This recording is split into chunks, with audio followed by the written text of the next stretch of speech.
The room was silent and filled with pale silver light machines, hummed softly around a narrow medical bed where a human soldier lay.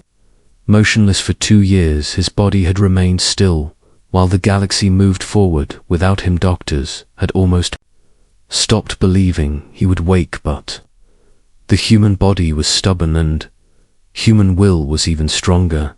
His fingers moved. A slow breath filled his lungs. Then his eyes opened. For a moment he saw nothing but blurry light. His mind felt heavy, like it was climbing out of deep water. Shapes slowly formed around him, curved metal walls, strange glowing machines, and a figure sitting beside his bed. The soldier blinked again. The figure was a woman, but she was not human. Her skin shimmered faintly like polished silver. Touched by moonlight, soft blue strands of hair floated gently around her shoulders. Her eyes were bright and deep like distant stars. She leaned closer when she saw him moving, her expression filled with relief. "You are awake," she said softly. Her voice was calm and musical. The soldier tried to speak, but his throat was dry. "Where am I?" he whispered. "You are safe," the alien woman said. "You are aboard an alien medical vessel." The soldier looked around again, trying to understand. The last thing he remembered was chaos, explosions across spaces, fighter shaking violently, enemy ships surrounding the human fleet, then darkness. "What happened?" he asked. The alien woman hesitated for a moment, then she answered carefully, "Your fleet fought a battle that will be remembered. Across the galaxy you were found drifting inside a damaged escape pod. Among the wreckage you were barely alive." The soldier slowly turned his head. "How long?" 2 years. The words hit him like a quiet explosion. 2 years lost in silence. Did Earth survive?" he asked quickly. The alien woman nodded. Gesture. "People saved it." The soldier closed his eyes in relief. "Good," he whispered. He rested for a moment, then opened his eyes again. "You stayed here, watching me for 2 years.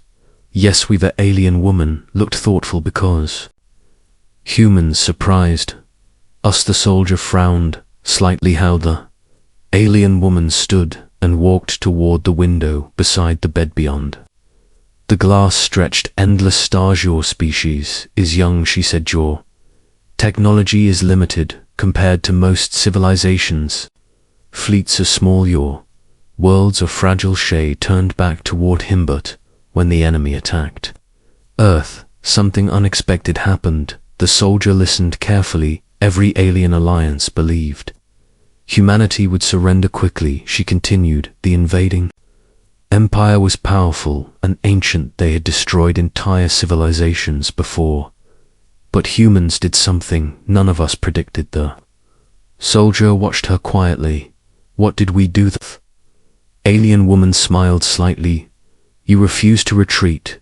The human fleet was outnumbered 3-1. Your defenses were collapsing, yet your ships kept fighting even when survival was impossible."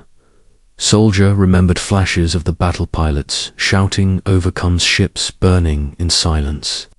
Commanders ordering final attacks. "That sounds like us," he said quietly. The alien woman nodded. "Your final defense bought enough time for the Galactic Alliance to arrive. Without that delay, Earth would have been destroyed." Silence filled the room. The soldier stared at the ceilings. "So a lot of people died." "Yes, but the galaxy saw something new that day." What humanity days passed as the soldier slowly recovered. The alien woman visited him every day. Her name was Lirat. First their conversations were simple. She checked his medical readings and explained how the healing technology worked. But soon their talks became longer. The soldier told her about Earth, about forests and oceans, about cities filled with loud, stubborn humans. Lyra listened with fascination. "Return," she told him, about the Aurelian Union, a civilization that had explored the stars for thousands of years. They had seen countless species rise and fall, yet something about humanity confused them. One Evening, the soldier finally asked the question that had been bothering him.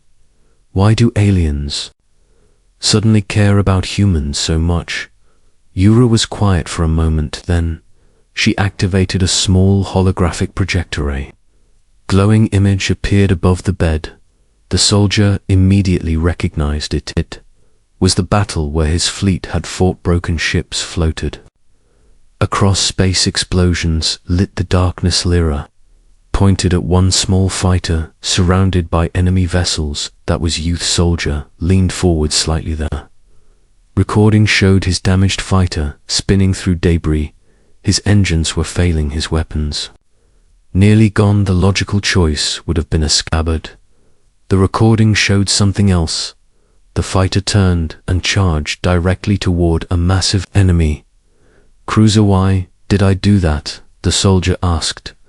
Quietly, Lyra looked at him with deep respect. Because the cruiser was preparing a weapon that would destroy the last human defense station. If that station had fallen, the enemy fleet would have reached Earth within hours. The soldier stared at the hologram. The recording continued. His fighter accelerated straight toward the cruiser. Every human commander ordered him to retreat, but he kept going. Then the recording ended with a massive explosion. You rammed the cruiser. Lyra said. Your fighter destroyed its main weapon. The explosion forced the enemy fleet to retreat temporarily. That delay saved Earth. The soldier leaned back slowly. Do not remember any of that. Your brain protected itself from the trauma, Lyra explained. But the galaxy saw the recording. She turned off the holograms. Since that day, humans have become a symbol of what the will to survive can accomplish. Weeks later, the soldier was finally strong enough to walk through the ship. Alien crew members greeted him with quiet respect. Some had studied the famous battle, others simply wanted to see the human who refused to surrender. One evening, the soldier and Lyra stood together on the observation deck outside. The window, a glowing nebula, stretched across space like a river of light. Is beautiful, the soldier said. Yes, Lyra agreed. The galaxy is full of wonders. He folded his arms and looked at the stars. So what happens now? Lyra turned toward him. A transport ship will arrive tomorrow.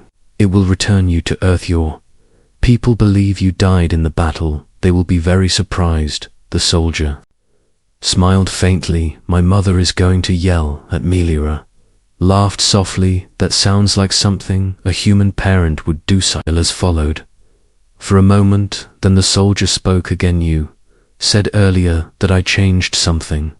What did you? Lyra stepped closer to the window. For thousands of years, the powerful civilizations of the galaxy believed strength came from technology, and ancient empires ruled because they were older and more advanced.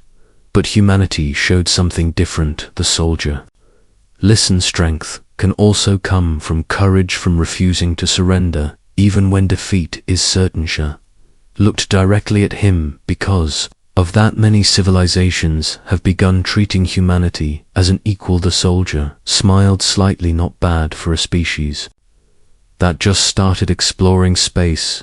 Lyra smiled back. Not bad at all. The next day, a human transport ship arrived. Its engines glowed brightly as it approached the alien vessel. Crew members gathered to say farewell to the human soldier, man who had unknowingly become a legend. The soldier stood near the airlock beside Lyra. Thank you, he said quietly, for saving my life. Lyra shook her head. Gently. You saved far more lives than I did. The soldier extended his hand in the human gesture of respect. Lyra studied it briefly, then placed her glowing hand in his. The moment felt strangely important. Care of Earth, Lyra said. The soldier nodded. And you take care of the galaxy. He stepped into the airlock and walked toward the transport ship before the door closed. He looked back one last time. Lyra still stood there, watching, calm and silent among the stars. The soldier smiled because, when he woke up in that quiet room, he believed he had only survived a battle, but now he understood something greater. Humanity had not just survived, humanity had proven that courage could change the fate of entire worlds, and somewhere in the endless ocean of stars, the story of one stubborn human soldier had only just begun.